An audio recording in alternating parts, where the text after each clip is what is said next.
Live से camera connect नहीं है सर, बात करो फिर से। लाइट आ रही है,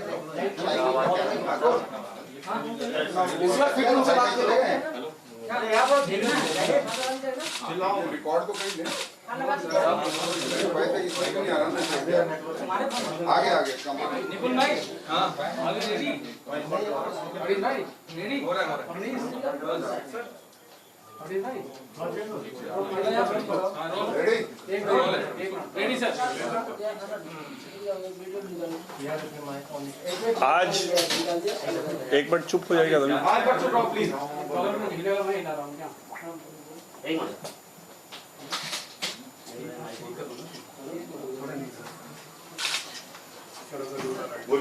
आज रिया की तरफ से एक मुंबई पुलिस, बांद्रा पुलिस को एक कंप्लेंट दी गई है। उस कंप्लेंट को मैंने देखा और मेरे सामने रखा गया तो मैंने समझा कि इस कंप्लेंट के बारे में बात करना बहुत ज़रूरी है। ये कंप्लेंट जो है, एक तो बिल्कुल मुंबई पुलिस का उस पर कोई अख्तियार नहीं कि इस तरह का कंप्लेंट पहली बात एक्सेप्ट करे, क्योंकि सुप्रीम कोर्ट ने अपने आदेश में बड़ा स्पष्ट कह दिया है कि कोई भी इस मामले से संबंधित कोई भी कंप्लेंट होगी वो सीबीआई को ही जाएगी। इसलिए एक ये साजिश है कि किसी तरह से मुंबई पुलिस को एक्टिव रखने की साजिश है, जिसमें कि मुंबई पुलिस किसी न किसी तरह से इसमें हस्तक्षेप कर सके इस इन्वेस्टिगेशन में। तो इसलिए ये बिल्कुल बेबुनियाद कंप्लेंट है, बिल्कुल इसमें मुंबई पुलिस को कोई अधिकार नहीं है। और अगर इस कंप्लेंट को गौर से देखा जाए तो इसमें कोई कॉग्निजेबल ऑफेंस है ही नहीं। इस कंप्लेंट में जो इनकंसिस्टेंसी है कि पहले तो कह रही हैं कि उन्होंने 8 जून को ही देख लिया था कि ये प्रिस्क्रिप्शन अगर वो भेज रही थी बहन, अगर 8 जून को ही भेज दिया था प्रिस्क्रिप्शन उनके पास और दवाइयों का नाम भेज दिया था, तो फिर सडनली इनको व्हाट्सएप मैसेज आज क्यों दिखाई दे रहा है और आज क्यों कंप्लेंट कर रही हैं। तीसरी बात कि जो ये गाइडलाइंस की बात कर रही हैं उस कंप्लेंट में, टेली कंसल्टेशन गाइडलाइंस, ये tele consultation guidelines medical council of India की गाइडलाइंस। इस गाइडलाइंस के बेसिस में कोई एफआईआर या कोई कंप्लेंट दर्ज नहीं हो सकता। इस गाइडलाइन के अंतर्गत जो इन्होंने जो भी कंप्लेंट करने की कोशिश की है वो बिल्कुल मेंटेनेबल नहीं है। मतलब उसका पुलिस इस मामले में पुलिस का कोई जुरिस्डिक्शन नहीं बनता इस मामले में। तो इसलिए ये जो कंप्लेंट है, इसको एक तरह से ये कंप्लेंट खुद ही एक ऑफेंस है, क्योंकि 182 धारा में आईपीसी में अगर कोई कंप्लेंट करता है किसी पुलिस अधिकारी को, उस पुलिस अधिकारी से एक गलत तरीके का इन्वेस्टिगेशन कराने के लिए या एक ऐसा इन्वेस्टिगेशन कराने के लिए जिस पुलिस अधिकारी को जिस पे कोई अधिकार नहीं हो, तो वो भी पनिशेबल है आईपीसी धारा 182 में और 6 महीने की उसमें सजा है। इसलिए ये जो कोशिश है इस मामले को, इस इन्वेस्टिगेशन को गुमराह करने की और एक ये अपने आप को बचाने की और ये दिखाने की कि कोई इसमें बहनों की तरफ से या किसी और की तरफ से कोई गलती हुई है, वो बिल्कुल बेबुनियाद है। और ये कोई इनकी जो कोशिश है इस मामले को डिफ्लेक्ट करने की और इस मामले को सही इन्वेस्टिगेशन से डिरेल करने की, वो बिल्कुल सक्सेसफुल नहीं हो सकता। और इसीलिए मैंने समझा कि इस बारे में बात करना ज़रूरी है। Today I have been given a complaint filed by Riya Chakravarti in the Bandra police. The complaint clearly firstly exhibits that this is an effort to keep the jurisdiction of Mumbai police alive in this matter, when the Supreme Court very clearly has said in the judgment that if there is any complaint with regard to the death of Sushant Singh Rajput, that also will be investigated by the CBI. So this is a clear attempt to somehow keep the Mumbai police alive in this matter, so that they can do some mischief and ensure that there is the family of Sushant Singh Rajput does not get justice in this matter. The complaint itself has inconsistency, because in the first part of the complaint she says that she had seen that Priyanka was advising him to take some medicine which was not in sync with the prescription that she had got for Sushant, and that is why she left the household. But suddenly in the end of the complaint she says that she has come to know now about these WhatsApp messages. Lastly, this is not a cognizable offense at all for the police to even accept this complaint. A complaint should not have even been accepted by the police, because for any complaint to be accepted by the police, it has to disclose the commission of a cognizable offense. Firstly, this is not an offense at all. This is at best the teleconsultation guideline of the Medical Council of India. And Medical Council of India, and this complaint made to the police clearly is without jurisdiction, because the police has no right to decide whether the teleconsultation guideline has been properly adhered to or not. So in that sense also this complaint is clearly without jurisdiction and without any basis.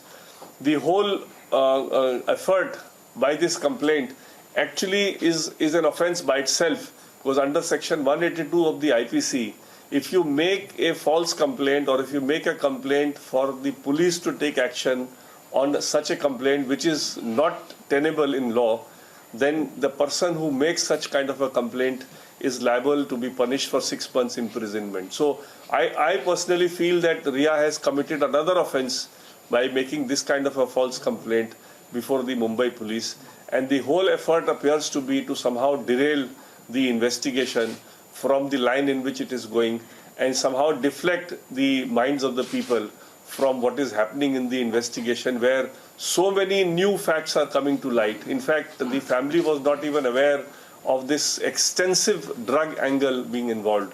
And I don't want to comment on this because it is still ongoing, but very soon we are quite hopeful that the entire conspiracy in this very heinous crime will come out, and the accused persons will be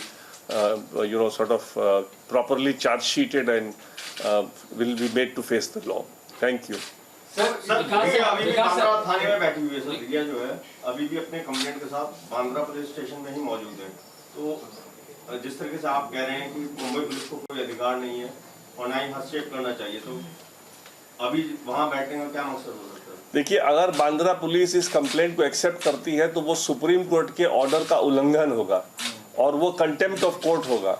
और अगर Bandra police अगर इसको आगे बढ़ाना चाहेगी तो हम contempt of court लगा करके सुप्रीम कोर्ट में इस मामले को आगे बढ़ाएंगे और इंश्योर करेंगे कि इस तरह से जो ये मामले को एक डाइवर्ट करने की कोशिश की जा रही है उसको हम सफल ना होने दें। सर, जिस तरह से इस पूरे मामले में 15 करोड़ रुपए के लेन देन की बात थी, रूमी जाफरी ने ये बताया, जो फिल्म डायरेक्टर फिल्म प्रोड्यूसर है, उन्होंने बताया कि जिस फिल्म को लेकर चर्चा हुई थी और जिनसे बात है कि 15 करोड़ रुपए का भुगतान रिया और सुशांत की फिल्म के लिए दिया जाएगा, वो भुगतान आज तक दिया ही नहीं गया। देखिए, ये सारे मामले इन्वेस्टिगेशन के हैं और आप लोग को मैंने पहले भी कहा है कि जो इन्वेस्टिगेशन के मामले हैं उसमें मेरा बोलना बिल्कुल भी ठीक नहीं है, क्योंकि मामला अभी बहुत ही आगे बढ़ चुका है इन्वेस्टिगेशन, और हम लोग उम्मीद कर रहे हैं कि जल्दी से जल्दी इसमें खुलासा होगा और चार्जशीट फाइल होगी और पता चलेगा कि किस तरह से मनी ट्रेल अगर गया है तो कैसे गया है और क्या माध्यम था उस मनी ट्रेल को निकलने का। सर, जो ये प्रिस्क्रिप्शन आया है आरएमएल के डॉक्टर तरुण कुमार का, जिसको लेकर शिकायत की है रिया ने, उसको लेकर आप क्या कहेंगे, आपका क्या स्टैंड है? देखिए, जहां तक उस प्रिस्क्रिप्शन का सवाल है, हम तो अभी सिर्फ उनके कंप्लेंट को डील कर रहे हैं। इस कंप्लेंट में कोई बेसिस बनता है कि नहीं बनता है, इसको डील कर रहे हैं। जहां तक प्रिस्क्रिप्शन का मामला है, जब ट्रायल में अगर इस प्रिस्क्रिप्शन को लाया जाएगा तो उसको भी अलग से डील करेंगे, लेकिन आज मेरे हिसाब से इसको डील करने की जरूरत नहीं है, क्योंकि ये कंप्लेंट ही बेबुनियाद है। ये कंप्लेंट पुलिस के पास जा ही नहीं सकती, इसमें कोई क्रिमिनलिटी नहीं है। इसमें क्रिमिनलिटी उनके तरफ से है by misusing the police machinery and getting a false case registered under section 182। Prescription से नारकोटिक्स को लेकर इतने चैट रिया के सामने आए हैं, क्या लगता है कि रिया को गिरफ्तार कर लेना चाहिए? देखिए, ये तो उनका एक डिसीजन है गिरफ्तार करने का, किस तरह का एविडेंस उनको चाहिए गिरफ्तार करने के लिए, इसमें भी इंटायरली डिस्क्रिप्शन पुलिस का है। लेकिन हाँ, अगर परिवार के वकील की हैसियत से अगर पूछिएगा तो मेरे को लगता है जल्दी से जल्दी गिरफ्तारी होगी तो इसमें मामला बहुत खुलासा होगा, लेकिन ये इंटायरली डिस्क्रिप्शन है इन्वेस्टिगेशन का। सर, जिस तरीके से ये मामला पूरा मर्डर के लिए जांच की जा रही थी, लेकिन अब जो मामला है कहीं ना कहीं ड्रग की जांच के इर्द गिर्द घूम रहा है, क्या आपको लग रहा है मामले की जांच सही दिशा में जा रही है? देखिए, ये ड्रग एक एडिशनल एंगल है। ड्रग के आ जाने से मतलब ये नहीं कि मर्डर या जो एबेटमेंट टू सुसाइड है किसी तरह से वो केस कमजोर हुआ है। वो केस होने के बावजूद ये एक और एडिशनल केस निकल के आया है सारे मामले में, और इसमें भी बड़ी सीरियस ऑफेंसेस निकल के आ रही हैं। इसमें सिर्फ ड्रग कंजम्पशन की बात नहीं आ रही है, बट ड्रग डीलिंग की बात भी आ रही है। इसलिए ये मामला किसी तरह से ड्रग का मामला आना मेन केस को किसी तरह से कमजोर नहीं करता है, मेन केस को किसी तरह से हस्तक्षेप नहीं करता है। सर, इस पूरे मामले में मुंबई पुलिस के पास, जैसा आपने बताया, सुप्रीम कोर्ट के ऑर्डर के बाद उनके पास कोई जुरिस्डिक्शन नहीं है। क्या यही शिकायत अगर सीबीआई के पास लेके जाए रिया, तो उस समय कितना इसकी अहमियत रहेगी?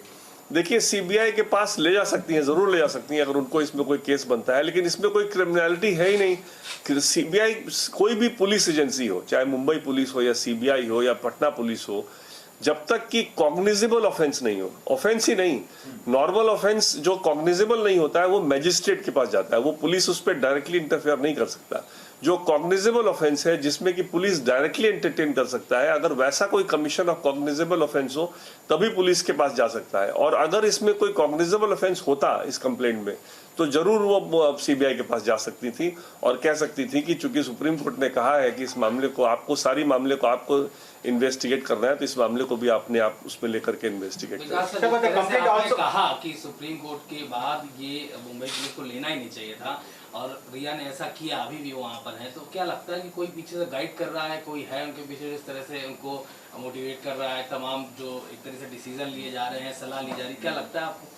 देखिए, इस बारे में मेरा बोलना ठीक इसलिए नहीं है कि क्या उनके पीछे कौन कौन हाथ लगे हैं, वो तो सीधे इन्वेस्टिगेशन में आएंगे, इसलिए इस बारे में मेरा क्या, मैं क्यों बताऊं इसमें क्या है। लेकिन जो कर रही हैं, जो पब्लिक डोमेन में आ गया है, वो बिल्कुल गलत है और बिल्कुल बेबुनियाद है और वो बिल्कुल एक इंटरफेरेंस सुप्रीम कोर्ट के ऑर्डर के अंतर्गत, उसके ऑर्डर का उल्लंघन है। और अगर बांद्रा पुलिस इसमें कुछ करना चाहेगी तो डेफिनेटली इसमें कंटेम्प्ट ऑफ कोर्ट तुरंत लगेगा। So, but the complaint also calls it as a forgery because at that particular point of time on June 8th, Sushant Singh was in Mumbai and not in Delhi, whereas the prescription calls him as an OPD patient. Well, as far as the complaint is concerned, if you look at the tele-consultation guideline, whether Ram Manohar Lohia had the facility of tele-consultation or whether they were giving tele-consultation also in the form of OPD is something which is, if examined by the appropriate authority, not by the police, if examined by the appropriate authority, that question will arise. But that question does not arise according to me today when the matter is for a police investigation. Sir, एक सवाल और sir, जो मान शिंदे हैं रिया के advocate, उनका ये कहना है कि अगर कोई भी केस मुंबई पुलिस भी रजिस्टर करती है तो वो सीबीआई को ट्रांसफर किया जा सकता है। आपके वक्तव्य के बाद तुरंत उन्होंने ये कॉपी डाली है और ये लिखा।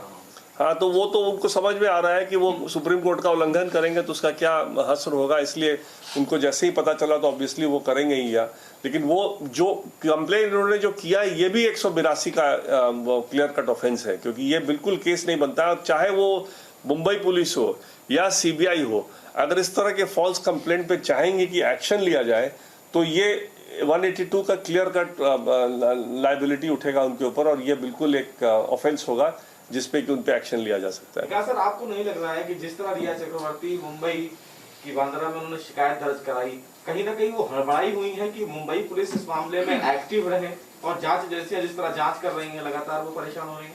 देखिए, इसमें तो कोई दो राय नहीं है। हमारा शुरू से यह मानना है कि मुंबई पुलिस कहीं ना कहीं इनके तरफ बहुत ज़्यादा सॉफ्ट रहा है, इनको कहीं ना कहीं इनको वहाँ से सहयोग है या इनको एक अश्योरेंस है कि मामला इनकी तरफ नहीं जाएगा, इसलिए बार बार कोई मौका खोज करके ये मुंबई पुलिस में एक उनका जबरदस्ती जुरिस्डिक्शन बनाने की कोशिश कर रही है, जो कि जुरिस्डिक्शन आज के दिन में किसी हाल में नहीं बनता है सुप्रीम कोर्ट के इतने स्पष्ट निर्णय के बाद।